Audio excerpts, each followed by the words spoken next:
नमस्कार, मायमावली हिंदी समाचार में आपका स्वागत है और मैं हूं शेख इस्माइल। दर्शकों, हम अभी इस वक्त बेला मंडल के जुनूनी ग्राम पंचायत में मौजूद है और जुनूनी ग्राम पंचायत जुनूनी गांव में आकर हम आज एक ज़मीनी स्तर पर सर्वे कर रहे हैं, यानी ज़मीनी स्तर पर जांच और पड़ताल कर रहे हैं कि किसान जिस तरह से सीएम रेवंत रेड्डी ने कहा है कि पूरी तरह से किसानों की ऋण माफ़ी हो चुकी है, लेकिन अभी यहाँ पर हम आए हैं जुनूनी गांव में, तो यहाँ पर दिखाई दे रहा है कि 60% लोगों के अभी ऋण माफ़ी हुई है और 40% जो किसान भाई है वो परेशान हाल है।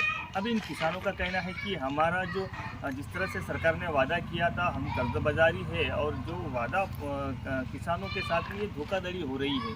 कह रहे हैं कि किसानों के साथ में इंसाफ करो, जिस तरह से वादा किया था उस वादे को पूरा करो, ऐसे नारे भी लगा रहे हैं और कह रहे हैं कि अब हम क्या तेलंगाना राज्य में नहीं है क्या? अगर आप तेलंगाना राज्य की जो पूरी तरह से ऋण माफ़ी कर चुके हैं तो क्या हम फिर तेलंगाना राज्य में नहीं है क्या? फिर हमारा नाम उस लिस्ट में नहीं आया? हम जहाँ पर बैंक के चक्कर काट रहे हैं, आज आएगा कल आएगा, जाकर बैंक में पासबुक लेकर जाकर चेक करा रहे हैं, लेकिन हमारा नामो निशान नहीं दिखाई दे रहा है।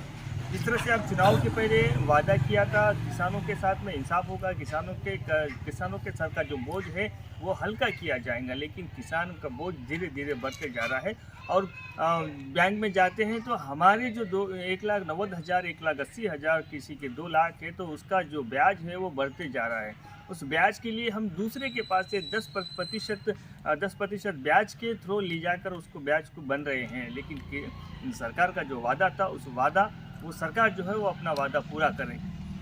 आज का तो त्यौहार है, आज तिल संक्रांति है, मकर संक्रांति है। आज मकर संक्रांति के ऐसे शुभ अवसर पर, ऐसे खुशियाँ मनाने के त्यौहार में भी आज हमको दूसरों से पैसे लेना पड़ रहा है। दलाल के पास जाते हैं तो दलाल भी नकार दे रहे हैं, 10 से 12% ब्याज की डिमांड भी कर रहे हैं, लेकिन फिर भी वो डिमांड के बावजूद भी दलाल जो है वो नकार रहे हैं, क्योंकि किसानों के पास में अभी किसानों की जो आर्थिक व्यवस्था है वो घटती जा रही है और किसानों के लिए कोई अलग से आप कुछ सहूलतें भी नहीं पैदा कर रहे हैं। अभी सहूलतें का तो छोड़िए, लेकिन जिस तरह से किसानों को आप वादा किया था उस वादों को पूरा करना भूल के आज जुनूनी गांव के चंद किसान, अभी कई सारे किसान घरों में हैं, कई सारे किसान अब इस वक्त आए तो हम कई सारे किसान अपने खेती बाड़ी में जाकर मेहनत मजदूरी के लिए तैयार होकर चले गए हैं, लेकिन यहाँ पर चंद किसान हैं और चंद किसानों की तरफ से डिमांड है कि जिस तरह से आप 26 जनवरी से आप जिस तरह से लागू कर रहे हैं, जिस तरह से नए स्कीमों के वादे कर उसको पूरा करने की कोशिश कर रहे हैं, तो हमारा जो है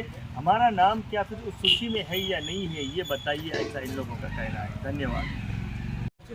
आम्हाला आम्ही सगळे कास्तकार मिळून रजनी बंधूची वाट पाहता लिहिण्यामध्ये अजून झाली नाही, सगळे कास्तकार परेशान आहे।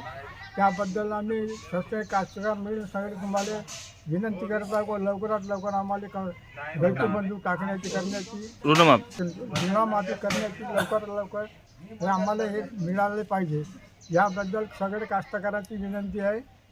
कर्जमाफी झाली नाही आणि आपले हे रजनी बंधू अजून सुद्धा आले नाही। आम्हाला सगळे कास्तकार परेशानमध्ये आहे, कर्ज काढून लोक परेशान करू नये सावकाराकडून, याबद्दल धन्यवाद। विनंती आहे गव्हर्नमेंटची लवकरात लवकर पाठवा। अजूनही बी ऋणमाफी नाही आली, अजूनही बी आज एवढा कास्तकार राहतो अजूनही मला ऋणमाफी नाही मिळाली आणि आपले रेतू बंधू बी सुद्धा भेटले नाही। कास्तकार खूप वाट पाहतो आम्हाला। आता हे ती कर्जमाफी येते म्हणून आम्ही कर्ज काढलो, कसं काय करावं काय नाही करावं, सावकार घरी येत आहे। तुम्ही 2 गोष्टी माझ्या मी समाप्त करतो आणि तुम्हाला रिक्वेस्ट करतो टाकण्याची। धन्यवाद। देश का राजा किसानों को बोलते हैं, लेकिन आज किसानों को तेलंगाना राष्ट्र में ऐसी आपत्ति आ गई कि सरकार ने अपने को जो 6 गारंटी में से एक दो गारंटी पूरा करे, 4 गारंटी और अभी पूरा नहीं करे। एक ऋणमाफी रहने दो, एक रैतु भरोसा रहने दो। काश्तकार से जो इलेक्शन के पहले वादा दिए थे ये कांग्रेस गवर्नमेंट ने, तो वादा पूरा नहीं कर सक रहे। हमारे गांव में 40% लोग, कम से कम 40% लोग अभी तक ऋणमाफी नहीं आई।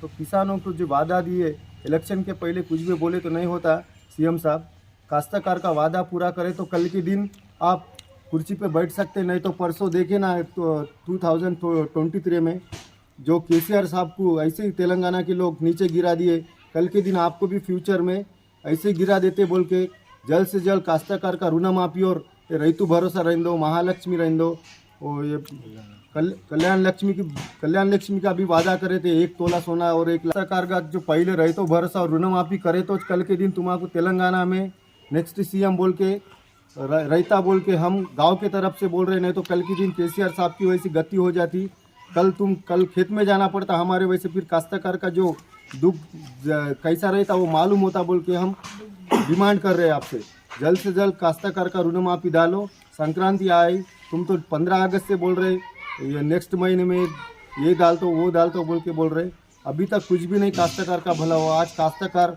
मार्केट में गए तो 10 रुपये नहीं मिल रहे उनको, ब्याज से पैसे ला रहे, 10% ब्याज ले रहे काश्तकार के पास से दलाल लोग का, तो क्या काश्तकार जीना बोल के 4 एकड़ वाला भी आदमी आज सुखी नहीं है, तो गवर्नमेंट चला रही, आप काश्तकार के बारे में कुछ भी नहीं कर रहे बोल के हमारी तरफ से हम डिमांड कर रहे काश्तकार के। दशरथ गुरनुले जुनोनी ग्रामपंचायत जुनोनी शिवार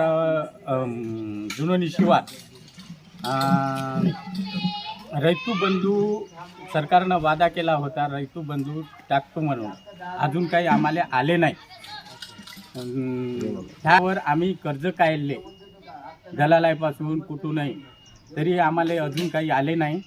बरेचसेच लोक आमच्या गावातले 50% कास्तकारायले 50% लोकायला आले, कोणाला नाही आले, मला सुद्धा नाही आले। तर आम्ही आता कसं करायचं? आज संक्रांतीचा वादा केला होता, संक्रांतीपासून काही संक्रांतीपर्यंत टाकते म्हणून म्हणले गव्हर्नमेंट, अजून काही टाकले नाही, अजून काही आले नाही। तर हेच रिक्वेस्ट आहे का आता तरी आम्हाला टाकावा। माफी आम्हाला अजून आली नाही, ऋणमाफी याव असं म्हणून आमची एक रिक्वेस्ट आहे सरकारले। आम्हाला आले नाही, आता तरी येऊ बा असं म्हणून म्हणणं आहे। रैतू बंधू नाही, आम्हाला रैतू भरोसा नाही, आमचं लोन बी नाही झालं, त्या आम्हाला परेशानमध्ये आहो आम्ही कास्तकारामध्ये। आता संक्रांतीवर येईन म्हणून म्हणले, पण परंतु काही अजून बी आले नाही। तर एक विनंती आहे का आम्हाला रैतू भरोसा आहे नाही आला, आम्हाला लवकरात लवकर टाकावची विनंती करायची। मैं शिवा नागो से ग्राम पंचायत जुननी से बात कर रहा हूँ।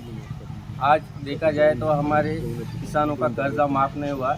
जो हामी दी गवर्नमेंट ने, जो 2 लाख रुपए कर्जा माफ़ करते वक्त सबको हामी दी, लेकिन 50% हमारे गांव में कर्जा माफ़ हुआ और 2 लाख का है वो भी पूरा नहीं हुआ। सरासर हमारा खेत 4 एकड़ है, हमारे पिताजी का कर्जा 2 लाख रुपए है, 2 लाख से कम ही से, पर फिर भी नहीं हुआ। और रैतू भरोसा भी देते बोले 2 किस्ता, वो भी नहीं दिए। जो सरकार जो वादे किए काश्तकार को देने को, वो भी पूरा नहीं करे। कब करेंगे? काश्तकार तो अभी परेशान में है और दलाल के पास जाके बैठते, और त्यौहार आने पर उसके पास पैसा नहीं रहता। सरकार से एक विनती है कि हमारा कर्जा माफ़ करे और रैतू भरोसा और डाले। తెలుగు రైతులందరికీ సంక్రాంతి శుభాకాంక్షలు। ఇది రుణమాఫీ గురించి అంటే ఎలక్షన్ మూమెంట్లో ప్రతి రైతుకు 2 లక్షల రుణమాఫీ రాష్ట్ర ప్రభుత్వం మాఫీ చేస్తామని చెప్పి ఇప్పటి వరకు కొందరు రైతులకు మాత్రమే మాఫీ చేయడం జరిగింది। తర్వాత మిగతా రైతులందరూ అలాగనే ఉండిపోయిండు। 2 లక్షల రుణం తీసుకొని అక్కడ బ్యాంకులో వడ్డీ పెరుగుతున్నది, ఇక్కడ మేము కట్టలేకపోతున్నాము। ఆశతోని ప్రతి దినము ఇప్పుడు చేస్తాడా అప్పుడు చేస్తాడా అని ఎదురు చూస్తున్నాము।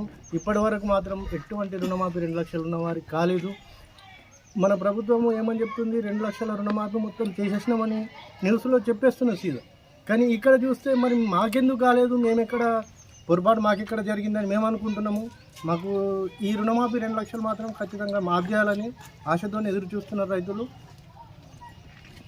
అందరం కోరుకునేది ఏమంటే 2 లక్షలు చేస్తామని చెప్పి ఇప్పటివరకు కాలేదు।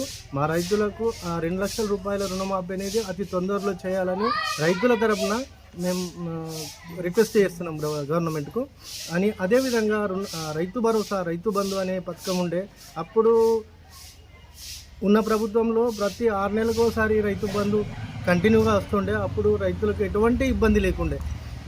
6 నెలలు వచ్చా అంటే రైతు బంధు వచ్చి ఏదో పండుగలు అన్నీ చేసుకుంటుంటే అన్నీ సక్రమంగా జరుగుతుండే। ఇప్పుడు కొత్త గవర్నమెంట్ వచ్చిన తర్వాత కూడా రైతు బంధు ఇంకా పెరిగేస్తుందని ఆశతో ఉంటుంది, కానీ ఆ పెరగడం అనేది ఎటు పోయిందో అర్థం కాకుండా అయిపోయింది. ఉన్న దాన్ని కూడా కంటిన్యూ చేయలేకపోతున్నారు.